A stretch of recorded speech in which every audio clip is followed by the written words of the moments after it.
நினைவிலே கரைகிறேன். காற்று நீயாக வீச என் வேகம் பூச எதை நான் பேச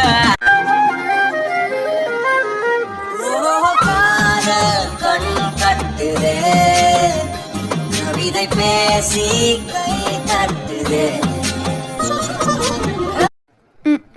கார்த்திக் இன்னும் வரல போலயே. இந்த ஹர்ஷாவையும் காணோம். அவன் எங்கே போய் தொலைஞ்சான்? சரி, கார்த்திக்கோட லேப்டாப் பாஸ்வேர்டு தான் எல்லாருக்குமே சொல்லியிருக்கானே. நம்மளே போட்டு ஃபார்வர்ட் கொடுத்துட்டு போவோம். சார் போகிற அவசரத்தில் லேப்டாப்பை க்ளோஸ் கூட பண்ணாமல் போயிருக்காரு.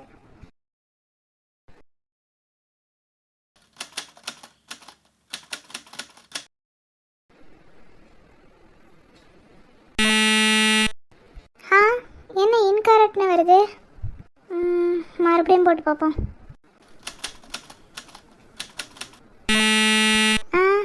என்ன இன்னும் இன்கரெக்ட்னே வருது? சரி, ஓகே, ஜானுக்கு கால் பண்ணி கேட்போம். மாற்றிருந்தா மேபி அவகிட்ட சொல்லியிருக்க வாய்ப்பு இருக்குது. ஹலோ, சொல்கிறீ? ஜானு, கார்த்தி பாஸ்வேர்ட் சேஞ்ச் பண்ணிட்டானா? இல்லையே, பண்ணியிருந்தா நம்மள்கிட்ட சொல்லியிருப்பானே. கரெக்டாக போட்டியா? கரெக்டாக தான் போட்டேன். ஃபர்ஸ்ட் லெட்டர் கேபிட்டலில் போடணும். போட்டியா? அடியே, அதெல்லாம் போட்டேன்டி, கரெக்டாக தான் போட்டிருக்கேன். அப்படியே ஓப்பன் ஆகலை. நானுமே 2 மாதமாக அவனோட லேப்டாப்பை தொடவே இல்லைடி, ஓப்பன் கூட பண்ணல. சரி, இப்போ நான் என்ன பண்ணட்டும்? சரி வா பார்த்துக்கலாம். சரி சரி, க்ளோஸ் பண்ணிட்டு போகலாம். நல்லா இருக்கு. பிடிச்சிருக்கா? பூ தானே, பிடிச்சிருக்கே. பூ வச்சு விட்டவங்கள என்ன கேட்ட? பூ வச்சு விட்டவங்கள பிடிச்சிருக்கா? இல்லை, நீ எப்படி கேட்குறேன்னு எனக்கு புரியல. எப்படியும் கேட்கல, டைம் ஆயிடுச்சுல, கிளம்பலாமா? உன் பொண்டாட்டிய எப்பவுமே இதே மாதிரி சந்தோஷமா வச்சுக்கணும். வச்சுக்கிட்டா போச்சு. கார்த்திக், சொல்லணுமேன்னு சொன்னேன்டி, நீ வேற. அவ்வளோதான், அவங்களா ஏதாவது ஒன்று தப்பு தப்பா நினச்சிப்பாங்க. ஐ லவ் யூ டி. எது எது லவ்வா? நோ, அதுக்கெல்லாம் எந்த வழியும் இருக்காது. ஏன் என்னைய மேரேஜ் பண்ணிக்கிட்டா நீ எங்கேயுமே போக தேவையில்லையே. ஒருவேளை சரி, டைப் பண்ணி தான் பார்ப்போமே.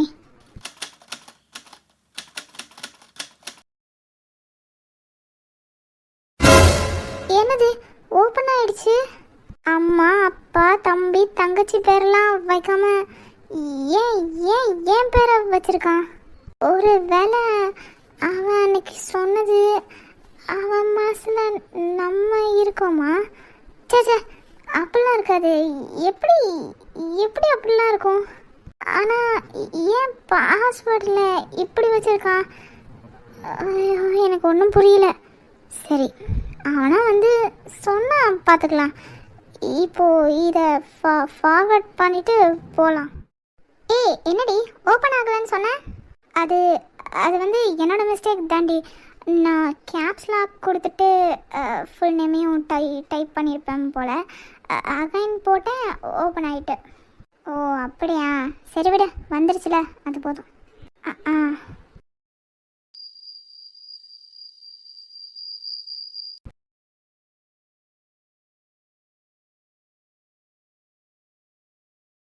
என்னதான் ஜானு உனக்கு பிரச்சனை? ஏன்டி மனுஷனை இப்படி கொல்ற?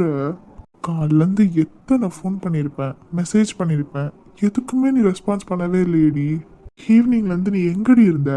வீட்டில் தான் இருக்கன்னு எல்லாரும் சொல்கிறாங்க, ஆனால் என் கண்ணில் நீ படவே இல்லையேடி. சத்தியமாக எனக்கு புரியல ஜானு, ரொம்ப ஒரு மாதிரி கஷ்டமாக இருக்குடி.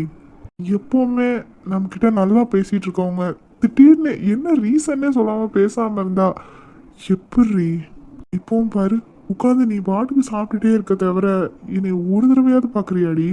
நீ எப்போ சாப்பிட்றியோ அப்போ சாப்பிட்லான்னு சொல்லிட்டு தானேடி நான் இவ்வளோ நேரம் ஜீட்ட பேசிகிட்டு இருந்தேன். ஆனால் நீ என்னை பார்க்க கூட மாட்டேறியடி. என்னடி ஆச்சு ஜானு உனக்கு? ஜானு, ஒரே ஒரு தடவை என்னை பாடுறி.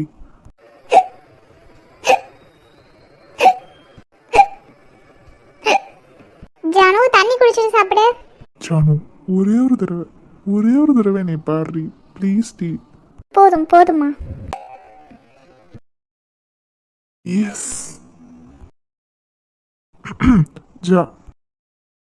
நிஜம் தேடிடும் பெண்மையும் ஒரு போர்வையில் வாழும் இன்பம் தெய்வம் தந்த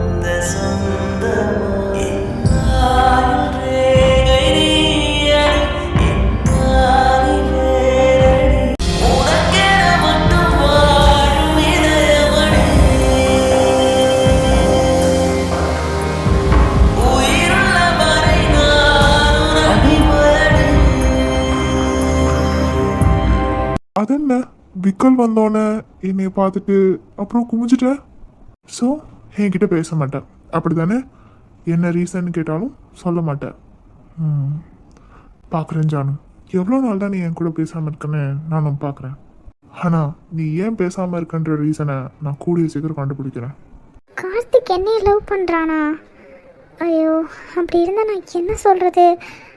அவன் திடீர்னு வந்து ப்ரப்போஸ் பண்ணிட்டானா நான் நான் அவன்கிட்ட எப்படி சொல்கிறது? இது இது சரிப்பட்டு வருமா? இல்லை இது குடும்பத்தோட பிரச்சனை ஏதாவது வருமா? ஐயோ, என் மண்டைக்குள்ளே அதுவே ஓடிட்டுருக்கு. ஏன் அவன் கார்த்திக் தானான்னு பாஸ்வேர்டு வைக்கணும்? அப்போது அவன் என்னையே தான் லவ் பண்ணுறானா? அன்னைக்கு ஊஞ்சலில் உட்காந்து பேசினது, கார்டனில் அவனை கல்யாணம் பண்ணிக்க வேண்டியதானேன்னு சொன்னது, அப்போது இது எல்லாமே ஒரு மோட்டிவோடு தான் சொல்லியிருக்கானா? அப்போது அவன் சின்ன வயசுலேருந்தே என்னை அப்படி தான் நினச்சிட்ருக்கானா? நான் தான் ஃப்ரெண்டாக நினச்சிட்டேனா? ஐயோ, என் மண்டையே வெடிக்குது. ஐயோ, இப்போ அவன் வந்து ப்ரப்போஸ் பண்ணால் நான் என்ன ரியாக்ட் பண்ணுறது? முடியாதுன்னு மூஞ்சல் அடித்த மாதிரி சொன்னால் அவன் கவலைப்படுவான்ல, ரொம்ப ஃபீல் பண்ணுவான். அப்புறம் நான் எப்படி அவனுக்கு சொல்லி புரிய வைக்கிறது? ஐயோ தானா, என்னடி பண்ண போற? தானா, ரொம்ப நேரமாக யோசிச்சுட்டே இருக்கியம்மா, சாப்பிடு. அத்தை சாப்பிட்றேன் அத்தை. அத்தை. ஜானு, இப்போவும் நீ என்னை பார்க்க மாட்டேல? என்ன ஆரவ்? இல்லை அத்தை, கார்த்திக், ஹர்ஷா, கிரிஷ் அவங்களாம் எங்க? ஜாராலாம் எங்க? எல்லாரும் சாப்பிட்டாங்கப்பா. நேற்று நைட்டு சாப்பிட்றப்ப ஹர்ஷா சொன்னான்ல ஜூனியர் கேஸ் விஷயமா. ஆமா அத்தை. கார்த்திகும் ஹர்ஷாவும் தான் ஃபஸ்ட்டே சாப்பிட்டுட்டாங்க. சாப்பிட்டுட்டு இப்போ என்ன பண்ணுறது அந்த கேஸ்க்கு அப்படின்னு சொல்லிட்டு வெளில நின்று பேசிகிட்டு இருந்தாங்க. சாராக்குமே ரொம்ப பசி போல, அதனால அவளுமே வந்து சாப்பிட்டுட்டா. கிறிஷும் சாரா சாப்பிடும்போது சாப்பிட்டுட்டான்ப்பா. ஓ அப்படியா அத்தை, நாங்கள் தான் லேட்டோ. ஆமாம் ஆமாம். அத்தை, ஜானு சாப்பிட்டு முடிச்சிட்டா பாருங்க, அவளுக்கு 2 சப்பாத்தி வைங்க. இவன் ஒருத்தவன் என் வீக்னஸ்லேயே அடிப்பான். பர்றா, நான் என்னன்னு தானே கேட்டேன், அதுக்கே கண்ணெல்லாம் இங்கிட்டும் அங்கிட்டும் ஓடுது. ஆனா பேச மாட்டீங்க. இல்லைம்மா, எனக்கு போதும், பசிக்கல. ஏன் ஜானு, உனக்கு தான் சப்பாத்தினா ரொம்பவே பிடிக்குமே, அப்புறம் என்ன வாங்கி சாப்பிட வேண்டியதானே? பிடிக்கும் தான். இப்போ ரீசெண்ட் டேஸில் சுத்தமாக பிடிக்காம போச்சு. அதனடி ரீசெண்ட் டேஸில் பிடிக்காம போச்சு? அதெல்லாம் அப்படிதான் தானா. எனக்கு போதுமா, நான் கிளம்புறேன். Good night. பேச மாட்டாங்களா, ஆனா குட் நைட் சொல்லுவாங்களா? Good night Janu. நான் உன்கிட்ட சொல்ல டாக்டர், அம்மா கிட்ட சொன்னேன்.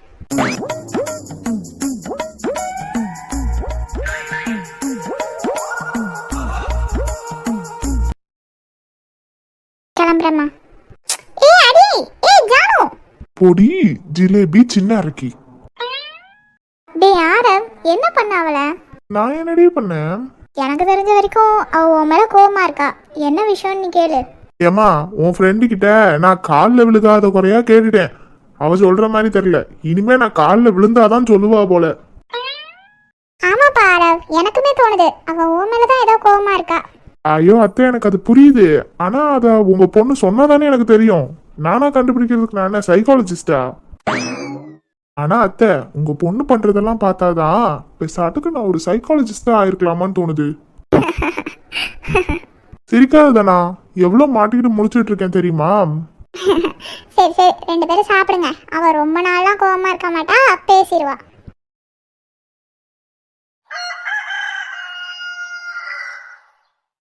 மீரா, ஏங்க? ஹாய் கிரேஷ், எப்படி இருக்கீங்க? நான் நல்லா இருக்கேங்க, நீங்க? சூப்பரா இருக்கேன்.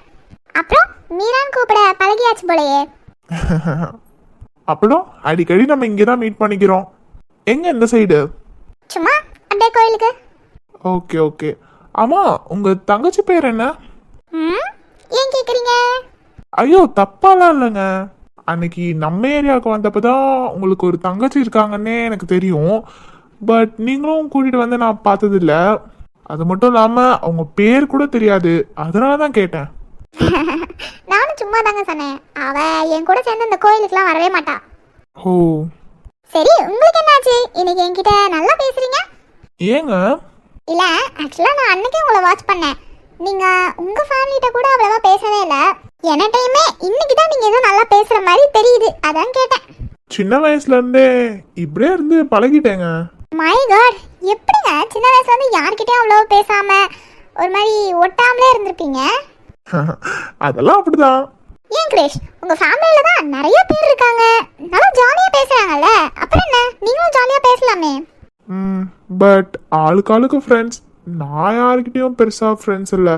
ஐ மீன் பேசுவேன், பட் ரொம்ப க்ளோஸ் இல்லை. ஏன்? ஏன்னா என்ன சொல்றது, இப்போ எங்கள் வீட்டில் பொறுத்த வரைக்கும் கார்த்திக் ஹர்ஷானா ரொம்ப பெஸ்ட் ஃப்ரெண்டு, அப்புறம் ஜானு தனா, அதுக்கப்புறம் ஆழவ் ஆத்விக், இந்த மாதிரி ரெண்டு பேராக இருக்கிறனால நான் யார்கிட்ட பேசுறதுன்னு எனக்கும் தெரியல. அப்புறம் சின்ன வயசுலேருந்தே அப்படியே தனியாகவே இருந்துட்டேன். ஓ, அப்ப சின்ன வயசுல இருந்தே நீங்க இதெல்லாம் யோசிச்சு கவலைப்பட்டுட்டே இருப்பீங்களோ? சேச்சே, இதெல்லாம் நினச்சி ஃபீலிங்லாம் இல்லைங்க. ஒரு வீட்டில் எல்லாரும் ஒரே மாதிரி இருந்தா அப்போ யார் தான் டிஃப்ரெண்ட்டாக இருக்கிறது? ஸோ உங்க வீட்ல நீங்க தான் டிஃப்ரெண்ட் அப்படின்னு சொல்றீங்க. பேசுற விதத்துல நான் கொஞ்சம் டிஃப்ரெண்ட் தான். என்னதான் ரெண்டு பேரா இருந்தாலும் யாரும் என்னையும் விட்டெல்லாம் கொடுக்க மாட்டாங்க. எங்க போறதா இருந்தாலும் என்னையும் கூப்பிடுவாங்க தான். பட் போகணும்னு தோணுனா தானே போக முடியும். அப்பனா ஃபால்ட் அவங்க சைடு இல்ல, உங்க சைடு தான். வீட்ல இவ்வளவு பேர்லாம் இருந்தா செம ஜாலியா இருக்கும் தெரியுமா, தெறிக்க விடலாம். வீட்டையா? பாரா கிரிஷ், நீங்களா கவுண்டர் கொடுக்கறது? ஆமா. பக்கா கிரிஷ், பேச ஆரம்பிச்சிட்டீங்க போலயே. அப்புறம் அன்னைக்கு நான் சொன்ன மாதிரி உங்களுக்கு இன்னும் கொஞ்சம் கிளாஸ்லாம் நான் நடத்தினேன்னா இன்னும் பக்காவா பேச ஆரம்பிச்சிருவீங்க. மீரா, இந்த மாற்றத்துக்கான காரணம் என்னெல்லாம் எனக்கு தெரியல. ஆனால் அன்னைக்கு நம்ம ஏரியாவில் அவர் சொன்னதுலேருந்தே எனக்கு உங்களை நினச்சி பாவப்படுறதா இல்லை சந்தோஷப்படுறதா என்ன பண்ணுறதுன்னு எனக்கு புரியல. ஆனால் இதுக்கப்புறம் எங்கே நான் அவங்கள பார்த்தாலும் நல்ல ஒரு ஃப்ரெண்ட்ஸாக பேசுவேன். நான் அவங்க கூட ஃப்ரெண்டாக இருக்கலான்னு நினைக்கிறேன். இனிமே நீங்கள் சந்தோஷமாக இருக்க வேண்டியது என்னோட பொறுப்பு. ஹலோ கிரிஷ், என்னாச்சு? ஒன்றும் இல்லை. சரி ஓகே, இது வரைக்கும் நடந்ததெல்லாம் விடுங்க. இனிமே நம்ம ரெண்டு பேரும் ஃப்ரெண்ட்ஸ், ஓகே? ஓகேங்க. ஸோ இதுக்கப்புறம் அடிக்கடி கிளாஸஸ் அங்கங்கே இருக்கும், அப்போல்லாம் கரெக்டான டைத்துக்கு வந்துடணும், சரியா? கிளாஸா? நான் என்னங்க ஸ்டூடெண்ட்டா? ஆஃப்கோர்ஸ். அப்போ டீச்சர்? வேற யாரு, நான் தான். ரைட்டு. ஆனா இதுல என்ன ஒரு கரெக்ஷன்னா, எல்லா டீச்சர்ஸும் வாயை மூடுங்கன்னு தான் சொல்லுவாங்க. இந்த டீச்சர் கொஞ்சம் டிஃபரன்ஸ், உங்களை வாயை திறந்து பேச வைக்கிறது தான் என்னோட வேலையே. அது சரி. இன்னும் கொஞ்ச நாள்ல உங்களை எப்படி மாத்தி காட்டுறேன்னு பாருங்க. அப்படியா? Okay okay. ஸோ நான் எந்த டைம்ல எப்போ எங்க கூப்பிட்டாலும் நீங்க கரெக்டா அந்த டயத்துக்கு வந்து நிக்கணும், ஓகே? இதெல்லாம் ஓகே தான். நீங்க எப்படி என்னை கூப்பிடுவீங்க? என் ஃபோன் நம்பர் இருக்கா உங்ககிட்ட? ஐயோ ஆமால, உங்க ஃபோன் நம்பர் இல்லையே. சரி உங்க ஃபோன் நம்பர் சொல்லுங்க. நோட் பண்ணிக்கோங்க. ஓகே கிரிஷ், நோட் பண்ணியாச்சு. சரிங்க, ஒரு மிஸ்டு கால் கொடுங்க, நான் சேவ் பண்ணணும்ல. ஐயடா, அதெல்லாம் வேணாம். ஃபர்ஸ்ட் கிளாஸ் அப்போ நான் கூப்பிடுறேன், அப்போதைக்கு நீங்க என் நம்பர் சேவ் பண்ணா போதும். ஓ அப்படி. ஓகே கிரிஷ், நான் ஃபர்ஸ்ட் கிளாஸ் அப்போ உங்களை கூப்பிடுறேன், வாங்க. இப்போ நான் கோயிலுக்கு கிளம்பட்டுமா? ஓகேங்க. சார் ஃப்ரீயா இருந்தா. ஐயோ மீரா, விட்டுருங்க மீரா என்னைய.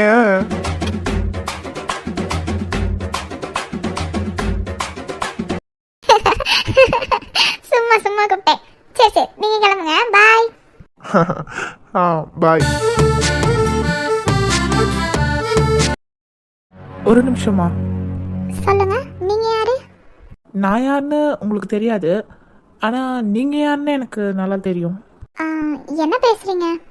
ஆக்சுவலாக உங்களை 2 டேஸ்க்கு முன்னாடியே மீட் பண்ணணும்னு நினச்சேன், பட் கொஞ்சம் ஒர்க்கு, ஸோ வர முடியல. ஐயோ சாரி, நான் யாருன்னே சொல்லாமல் பேசிகிட்ருக்கேன். I am John Peter. உங்களுக்கு புரிகிற மாதிரி சொல்லணுன்னா ஜோஸ்வாவோட ஃப்ரெண்டு. ஓ சொல்லுங்க. ஸோ இப்போவே உங்களுக்கு புரிஞ்சிருக்கும் நான் எதுக்கு உங்களை பார்க்க வந்திருக்கேன்னு. கொஞ்சம் புரியுது, பட் நீங்கள் சொல்லுங்க. ஆக்சுவலாக எனக்கு எப்படி ஸ்டார்ட் பண்ணுறது அதெல்லாம் எனக்கு தெரியல. ஃபஸ்ட்டு நீங்கள் சொல்லுங்கள், அவன்கிட்ட பேசினதெல்லாம் நீங்கள் சரின்னு நினைக்கிறீங்களா? எனக்கு என்ன தோணுதோ அதுதானேங்க நான் பேச முடியும். அது சரியா தப்பான்லாம் நான் எப்படி யோசிச்சுட்டு இருக்க முடியும்? எனக்கு அதான் தோணுச்சு, நான் பேசினேன். என்னை பொறுத்த வரைக்கும் சரிதான். ஓ, 2 நாளாக உங்கள் பின்னாடி அவன் வந்திருக்க மாட்டானே? ஆ ஆமாம். சந்தோஷமாக இருக்கீங்களா? இல்லை, எனக்கு புரியல. இல்லைங்க, அவன் உங்கள் பின்னாடி வரக்கூடாதுன்னு தானே நீங்கள் சொல்லியிருந்தீங்க. 2 நாளாக வரலையே, சந்தோஷமாக இருக்கீங்களான்னு கேட்டேன். இப்போ நீங்கள் எதுக்கு வந்திருக்கீங்கன்னு டைரெக்டாக சொல்ல முடியுமா? Okay fine. ஆக்சுவலாக நானும் ஜோஸ்வாவும் சின்ன வயசு, அதாவது 1 வயசுலேருந்தே ஃப்ரெண்ட்ஸு. சர்ச்சில் தான் மீட் பண்ணிக்கிட்டோம். வீக்லி சர்ச்சில் ப்ரேயர் அப்போ தான் மீட் பண்ணுவோம். அதுக்கப்புறம் கொஞ்சம் விவரம் தெரிஞ்சோடனே ஒரே ஸ்கூலில் படிப்போம் அப்படின்னு சொல்லிட்டு ஒரே ஸ்கூல், ஒரே கிளாஸ், 11th 12thலையும் பிரியக்கூடாதுன்னு சொல்லிட்டு ஒரே குரூப்பு, அப்புறம் காலேஜும் பிரிஞ்சிடக்கூடாதுன்னு ஒரே காலேஜ், ஒரே டிபார்ட்மெண்ட், ஒரே கோர்ஸ், இந்த மாதிரி எல்லா இடத்துலையுமே ஒன்றாவே இருந்து பழகியாச்சு. அப்போனா நீங்களே யோசிச்சு பாருங்கள் எந்த அளவுக்கு நாங்கள் ஃப்ரெண்ட்ஸாக இருந்திருப்போன்ட்டு.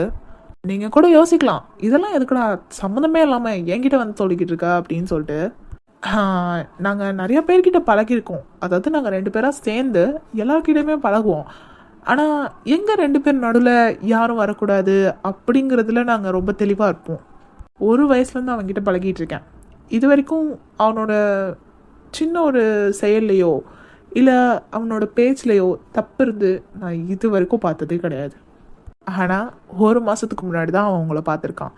அதுக்குள்ளே அவன் மேலே எவ்வளோ புகார், எவ்வளோ கம்ப்ளைண்ட். இல்லை, ஆக்சுவலாக நான் உங்களை கஷ்டப்படுத்தணும் அப்படிங்கிறதுக்காக சொல்ல வரல. எனக்கு புரியலை, 1 மாதம்தான் அவன் கூட பழகிருக்கீங்க, அதுக்குள்ளே அவன்கிட்ட இருந்து இவ்வளோ கண்டுபிடிச்சிருக்கீங்களே.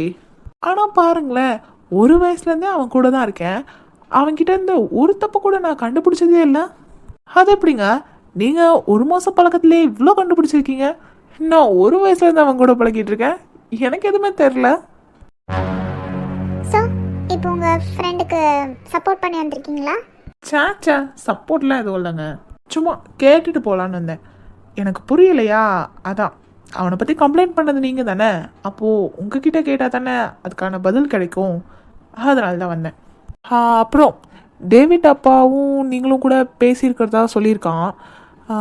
அப்பா உங்ககிட்ட சொல்லியிருக்காங்களான்னு எனக்கு தெரியாது, ஆனால் நான் சொல்கிறேன், ஜோஸ்வாக்கு அம்மா இல்லை. என்ன என்ன சொல்கிறீங்க? அம்மா அம்மா இல்லையா? வெயிட், இது நீங்கள் ஒன்றும் அவன் மேலே பாவம் பார்த்து நான் லவ் பண்ணுறேன் அப்படின்னு சொல்கிறதுக்காக உங்ககிட்ட சொல்லலை. எனக்கு எப்போ விவரம் தெரிஞ்சிச்சோ அன்னிலேருந்து அவனை வச்சு நான் ஒரு ப்ரேயர் பண்ணுறேன் அப்படின்னா அவனுக்கு அம்மா இல்லைன்றத அவன் எந்த ஒரு சுச்சுவேஷன்லையுமே யோசிக்கவே கூடாதுன்னு தான் நான் ப்ரேயர் பண்ணுவேன். அன்னைக்கு நீங்கள் பேசிட்டு போனதுக்கப்புறம் கூட அவன் நீங்கள் பேசினதை வச்சு ஃபீல் பண்ணதை விட அம்மா இருந்திருக்கணும் ஜான் அப்படின்னு சொல்லி தான் ஃபீல் பண்ணான். என்னமோ தெரியலங்க, அவனை ஜாலியாகவே பார்த்து பழகிட்டேன். அன்றைக்கி அவன் உடஞ்சி அழும்போது எனக்கு அப்படியே உள்ளுக்குள்ளெல்லாம் ஒரு மாதிரி பண்ண ஆரம்பிச்சிருச்சுங்க. ஏன்னா நான் எப்போவுமே உடஞ்சி அழும்போதெல்லாம் அவன் தான் எனக்கு தோல் கொடுத்து நின்றுருக்கான். இப்போது அவனே உடஞ்சி போகும்போது எனக்கு சத்தியமாக அந்த இடத்துல என்ன பண்ணுறதுன்னு தெரில. அது மட்டும் இல்லாமல் அவன் அழுதுறதுக்கான காரணமே நீங்கள் தான் தெரிஞ்சோன்னே எனக்கு உங்கள் மேலே அவ்வளோ கோவம் வந்துச்சு. அப்போவே நான் சொன்னேன் அவங்களுக்கு இருக்குடா அப்படின்னு சொல்லும்போது கூட அவன் என்ன சொன்னான் தெரியுமா? விடுடா, பரவாயில்ல, ஏன் தப்பு தான், நான் தான் தெரியாமல் பண்ணிட்டேன் அப்படின்னு தான் சொன்னான். அவன் இன்னும் வரைக்குமே உங்களை எந்த இடத்துலையும் விட்டு கொடுக்கலங்க. நீங்கள் என்ன நினச்சிட்ருக்கீங்க இந்த லவ்வெல்லாம் பொய்னா? அது ஒரு தனி ஃபீலுங்க, அதை சொல்ல முடியாது. ஒருத்தவங்க மேலே எப்போ எந்த சுச்சுவேஷனில் எப்படி வரும்னே தெரியாது. ஆனால் ஒன்ஸ் வந்துருச்சுன்னா அதை போக வைக்கிறது ரொம்ப கஷ்டம். அதில் விட்டு மீண்டு வர்றது அதை விட கஷ்டம். அவன் உங்களை உண்மையாக லவ் பண்ணாங்க. உங்களுக்கு அவனை பிடிக்கலனா ஜஸ்ட் பிடிக்கலன்னு சொல்லிட்டு நீங்கள் விட்டுருக்கலாம். தேவையில்லாமல் இவ்வளோ பேசியிருக்கணுமா? இப்போ சொல்லுங்கள், நீங்கள் பேசினது தப்புன்னு உங்களுக்கு தோணுதா தோணலையா? அது அது ஓகே, நீங்கள் பேச மாட்டீங்கன்னு எனக்கு நல்லா தெரியும். இதெல்லாம் நான் உங்ககிட்ட சொல்லணும்னு தோணுச்சு, அதனால தான். தப்பாக இருந்தால் மன்னிச்சிக்கோங்க. அது மட்டும் இல்லாமல் உங்களை ஏதாவது ஹர்ட் பண்ணியிருந்தேன்னா ஐ எம் ரியலி சாரி. ஆக்சுவலாக அவனை ஹர்ட் பண்ணதுக்கு நீங்கள் தான் அவன்கிட்ட போய் சாரி கேட்கணும். பரவாயில்ல, நடக்கிறது எல்லாமே நன்மைக்குன்னு நினச்சிட்டு போக வேண்டியதான். அவன் ஒருத்தவன் வாரம் வெள்ளிக்கிழமை ஆனால் இந்த கோயிலில் வந்து இப்படியே நின்று உங்களை பார்த்துட்டே இருக்க வேண்டியது. வீக்லி என்னைய பார்க்கறதுக்கா வந்தாரு? அப்புறம் வேற எதுக்குங்க அவன் கோயில் சைட்லாம் வரப்போகிறான்? இல்லை, அவர் ஃப்ரெண்டுக்காக வந்தேன்னு சொல்லுவார். அவன் ஃப்ரெண்டுனா நான் மட்டும்தாங்க. நானே ஒரு கிறிஸ்டின். அவன் எதுக்கு அப்புறம் கோயிலுக்கு வர போகிறான்? நீங்கள் பேசின அன்னைக்கு நான் ஏதோ நைட்டு கொஞ்சம் சமாதானப்படுத்தி சாப்பிட வச்சு தூங்க வச்சுட்டேன். ஆனால் அடுத்த நாள் காலையிலையுமே அவன் இதை பற்றி தான் ரொம்ப யோசிச்சுட்டே இருந்தான். அப்போவுமே நான் நிறையா பேசினேன். அவன் புரிஞ்சுக்கிட்ட மாதிரி தான் இருக்குது. இனிமேல் அவன் அவங்கள டிஸ்டர்ப் பண்ண மாட்டான். ஆக்சுவலாக லாஸ்ட்டாக இதை உங்ககிட்ட சொல்லிட்டு போகலான்னு தான் வந்தேன். நீங்கள் என்னைய என்ன நினச்சாலும் பரவாயில்ல, ஆனால் நீங்கள் ஒரு கோல்டு ஏன் டைமண்டையே தொலைச்சிட்டிங்க. இனிமேல் அவன் அவங்கள பின்னாடி வந்தோ இல்லை பட்டுக்குட்டின்னு கூப்பிட்டோ எப்படியுமே அவங்கள டிஸ்டர்ப் பண்ண மாட்டாங்க. அதுக்கு நான் பொறுப்பு. நீங்கள் எங்கள் ஃப்ரெண்ட்ஷிப்பை எவ்வளோ தூரம் நினச்சிருக்கீங்கன்னு தெரியல, ஆனால் அவன் நான் என்ன சொன்னாலும் கேட்பான். என்ன சொன்னாலும்னா நான் என்ன சொன்னாலும் கேட்பான். புரிஞ்சிருக்கோன்னு நினைக்கிறேன். நான் சொல்லிட்டேங்க, இனிமே அவங்கள பார்க்காத, அவங்கக்கிட்ட பேசாத, அவங்கள நீ அவாய்ட் பண்ணுன்னு நான் சொல்லிட்டேன். இது எனக்கு எதுவும் தப்புன்னு தோணல. மேபி உங்களுக்கு அப்படி தோணுச்சுன்னா அதுக்கு நான் எதுவும் பண்ண முடியாது. பிகாஸ் இந்த சுச்சுவேஷனை ஏற்படுத்தி விட்டதே நீங்கள் தானே. ஸோ இப்போ சொல்கிறேங்க, ஜோஸ்வா என் பேச்சை மீறவே மாட்டான். கண்டிப்பாக அவன் உங்களை தேடி இனிமேல் வரமாட்டான். ஓகே, நீங்கள் உங்கள் லைஃப்பை நிம்மதியாக வாழலாம். ஓகேங்க, இதை சொல்லிட்டு போகலான்னு தான் வந்தேன். சரி, நான் கிளம்புறேன்.